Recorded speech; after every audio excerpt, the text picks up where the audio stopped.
Et si la bataille décisive de la guerre en Ukraine se jouait loin des lignes de front, sur les quais silencieux d'Odessa? Depuis le début du conflit, le contrôle ou l'asphyxie des ports ukrainiens par la Russie n'est pas seulement une manœuvre militaire. C'est aussi une arme politique et économique redoutable, capable d'étouffer un pays sans tirer un seul coup de feu supplémentaire. Alors que l'attention médiatique se concentre sur les avancées de l'infanterie au sol, un autre affrontement bien plus silencieux se déroule sur les rives de la mer Noire. Là, chaque frappe de missile contre un terminal céréalier, chaque quai détruit ou chaque entrepôt touché par un drone change discrètement le cours de la guerre. Derrière les images spectaculaires de blindés et de tranchées, ce sont les ports d'Odessa, de Pivdeni, de Tchornomorsk et du cluster du Danube qui font respirer l'économie ukrainienne. Grains, acier, carburant, aide humanitaire, tout transite par ces artères maritimes. Leur paralysie signifie pour Kiev une asphyxie économique progressive avec des effets en cascade sur la stabilité politique et la survie même de l'État ukrainien. La guerre navale n'est pas un simple théâtre secondaire. Chaque attaque russe contre l'infrastructure portuaire affaiblit non seulement la capacité d'exportation de l'Ukraine, mais aussi sa crédibilité auprès des investisseurs et des alliés occidentaux. Les pertes ne se limitent pas aux infrastructures. Elles provoquent aussi une envolée des coûts d'assurance, des files d'attente interminables de navires et font hésiter les armateurs à desservir l'Ukraine. Autant de leviers qui resserrent l'étau russe sur l'économie du pays. Ignorer cette guerre invisible, c'est risquer de sous-estimer ce qui déterminera réellement le destin de l'Ukraine, et même celui de toute la région. Derrière chaque terminal détruit, c'est un peu plus de souveraineté ukrainienne qui s'effrite. Regardons ensemble comment, loin des projecteurs, les ports d'Odessa et le contrôle maritime sont devenus le cœur battant ou mourant de l'Ukraine. Pour comprendre la portée de cette guerre navale, il faut analyser pourquoi la mer Noire et ses routes maritimes sont vitales pour l'Ukraine, et pourquoi Moscou a tout intérêt à les verrouiller. Pour l'Ukraine, chaque quai, chaque terminal portuaire est une artère vitale. Odessa, Tchernomorsk, Yuzhny, mais aussi les ports du Danube comme Reni, Ismaïl et Kilia ne sont pas de simples lieux sur la carte. Ce sont les poumons économiques du pays, indispensables à l'exportation du blé, du maïs, des métaux, des huiles et des engrais qui font vivre l'économie ukrainienne. Sans eux, impossible de faire circuler la production vers le reste du monde. Par ces ports transitent également le carburant, les équipements militaires et même l'aide humanitaire. Ils sont à la fois les portes d'entrée et de sortie de l'Ukraine, pour tout ce qui est essentiel à la survie du pays, sur le plan économique mais aussi militaire et social. Mais depuis la fin de l'accord sur les céréales et la montée de la menace russe en mer Noire, Kiev s'est retrouvé acculé. Les routes maritimes classiques, celles qui reliaient Odessa et les grands ports au marché mondial, sont devenues des pièges mortels, régulièrement ciblés par des missiles et des drones. L'Ukraine s'est alors tournée, presque par nécessité, vers le Danube comme itinéraire de repli. Les ports du Danube, Reni, Ismaïl, Kilia, se sont transformés en solution d'urgence.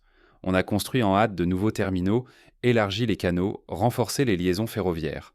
Leur proximité avec la Roumanie et donc avec l'OTAN semblait offrir une certaine protection. Mais la réalité, c'est plus complexe. Ces ports restent exposés et leur capacité est très limitée face au flot de marchandises que l'Ukraine doit faire passer. La moindre interruption, le moindre bombardement, et l'économie ukrainienne chancelle. Si les ports venaient à être neutralisés, c'est tout le pays qui serait privé de ses principales ressources de revenus. L'Ukraine deviendrait dépendante de l'aide extérieure, incapable de soutenir sa propre population ni son effort de guerre. Ce n'est donc pas seulement une question de commerce. La stabilité, la souveraineté et même la survie de l'Ukraine sont suspendues à l'accès à la mer et à la sécurité de ses ports. Mais cette nouvelle logistique sur le Danube, déjà fragile, va révéler très vite ses propres failles et vulnérabilités. Les attaques russes, loin de s'arrêter à Odessa, vont bientôt cibler ces routes de secours, montrant que même ce fragile espoir n'est pas à l'abri. La guerre des ports, invisible mais implacable. Sous nos yeux, la Russie a méthodiquement transformé les ports ukrainiens en véritables leviers de chantage, bien au-delà du simple affrontement militaire. Ce front silencieux érode chaque jour un peu plus la capacité de résistance de l'Ukraine. La première arme, c'est la destruction systématique. Quais, entrepôts, terminaux, dépôts de carburant, nœuds ferroviaires, rien n'est épargné. Chaque frappe russe prive l'Ukraine non seulement d'atouts militaires en sapant ses capacités logistiques, mais aussi de ressources vitales pour son économie. Le résultat est brutal. À chaque terminal touché, ce sont des mois, parfois des années de trafic perdu, des recettes d'exportation qui s'évaporent et des investissements qui deviennent quasi impossibles. Le cercle vicieux s'installe. Plus l'infrastructure faiblit, moins l'économie peut se relever. Mais le coup porté est aussi psychologique et commercial. À chaque attaque, la peur s'installe. Les compagnies maritimes, obsédées par la sécurité de leur flotte, exigent des primes d'assurance qui explosent, parfois multipliées par 10 ou 20. Beaucoup d'armateurs finissent par renoncer à accoster en Ukraine, préférant des routes longues mais sûres. Cette fuite progressive du secteur maritime a un coût exorbitant. Les charges logistiques s'envolent, si bien que le blé, l'huile, les métaux ukrainiens deviennent peu compétitifs sur le marché mondial. Les marges fondent, les exportations s'effondrent, et la dépendance de Kiev à l'égard des donateurs occidentaux s'accroît de jour en jour. Face à la fermeture des grands ports de la mer Noire, l'Ukraine s'est tournée vers le Danube, espérant y trouver une solution. Mais là aussi, la Russie a rapidement élargi le théâtre de ses frappes. À quelques centaines de mètres de la frontière roumaine, parfois visible depuis le territoire de l'OTAN, missiles et drones détruisent les terminaux, les hangars, les infrastructures logistiques, montrant que la proximité avec l'Alliance ne garantit plus rien. Les files de cargo bloqués dans l'estuaire, les retards, les surcoûts deviennent la norme. Ce prétendu corridor alternatif s'avère vulnérable et instable. Exporter devient un parcours du combattant, chaque tonne quittant le pays coûte plus cher, fragilisant la compétitivité de l'Ukraine. Le risque est immense, perte d'attractivité, fuite des capitaux, désindustrialisation accélérée. Les entreprises ferment ou s'exilent, les recettes fiscales plongent, la société se fracture et la pression migratoire reprend de plus belle. Ce siège maritime, savamment orchestré, déstabilise non seulement l'économie, mais transforme Odessa et tout le sud du pays en monnaie d'échange stratégique aux yeux du Kremlin. L'Ukraine, privée de ses artères économiques, devient dépendante d'un soutien extérieur de plus en plus difficile à garantir. Mais la guerre des ports ne se limite pas à des chiffres ou à des infrastructures détruites. Elle provoque des secousses jusque dans les centres de décision occidentaux, forçant l'Europe et les États-Unis à revoir leurs propres engagements.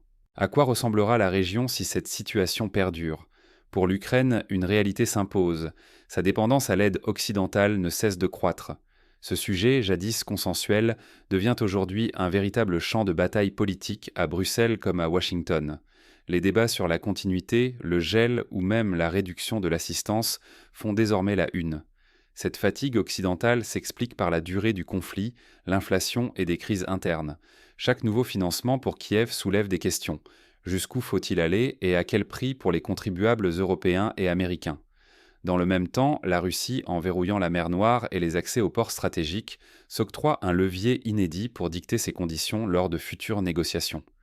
Le contrôle des flux commerciaux devient ainsi une arme de pression, liant la sécurité des exportations ukrainiennes à de potentielles concessions politiques majeures.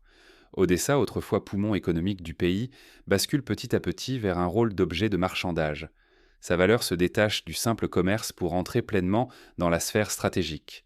Ce glissement place la ville au centre des futures tractations, sa destinée dépendant désormais autant de la diplomatie que des combats.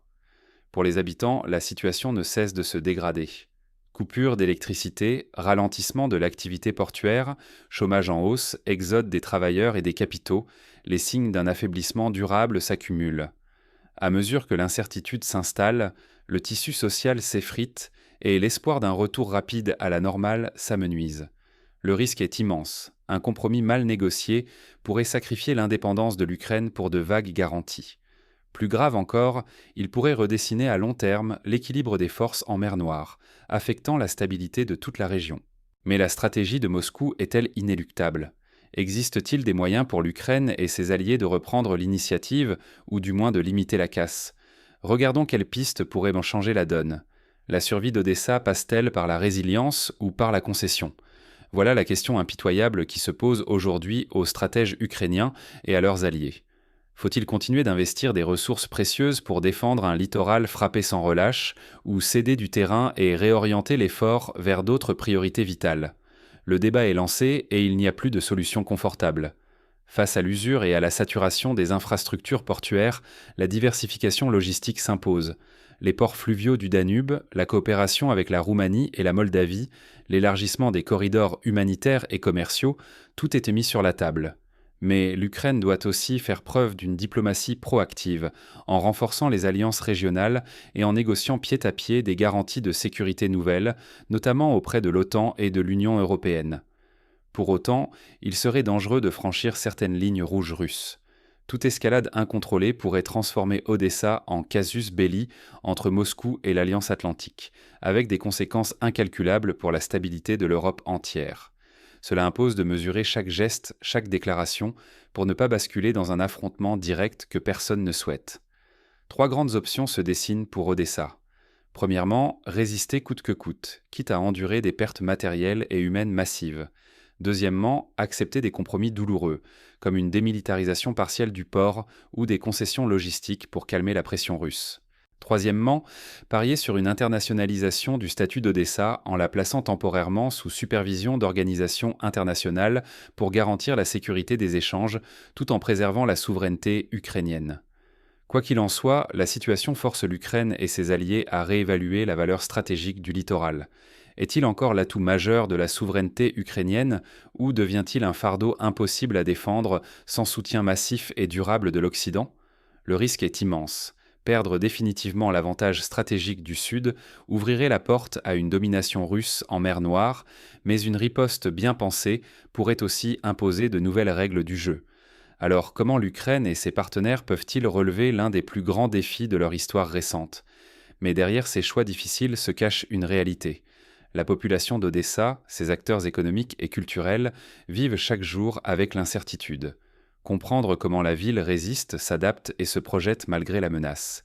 C'est ce que nous allons explorer maintenant. La vraie bataille d'Odessa ne fait que commencer. Si l'on se contente d'observer la guerre d'Ukraine à travers les lignes du front terrestre, on risque de ne jamais comprendre le véritable enjeu de ce conflit. Car au sud du pays, c'est sur la mer Noire et dans les ports d'Odessa, de Tchornomorsk et du Danube que se joue l'avenir économique, politique et même la souveraineté de l'Ukraine. Ignorer cette dimension maritime, c'est accepter d'être toujours une guerre en retard. Tandis que les regards restent fixés sur la progression des troupes au sol, la Russie renforce méthodiquement son emprise sur les routes maritimes, transformant Odessa en pivot de toute la région. À chaque port détruit, à chaque terminal incendié, le pouvoir de négociation de Kiev s'affaiblit un peu plus. Derrière chaque quai touché, ce sont des millions de tonnes de marchandises qui ne pourront plus quitter l'Ukraine. Le blocus maritime ne se contente pas d'étouffer l'économie. Il redessine les alliances, met à l'épreuve la solidarité occidentale et prépare le terrain des négociations futures. La survie économique et politique de l'Ukraine dépend désormais de sa capacité à garder ses portes maritimes ouvertes. Faillir sur ce point, c'est risquer de voir le pays devenir otage de ses propres faiblesses logistiques et du bon vouloir de ses voisins. En oubliant la lutte pour la mer, on s'expose à rater le véritable basculement stratégique de la région et à mal anticiper le prochain chapitre de la guerre.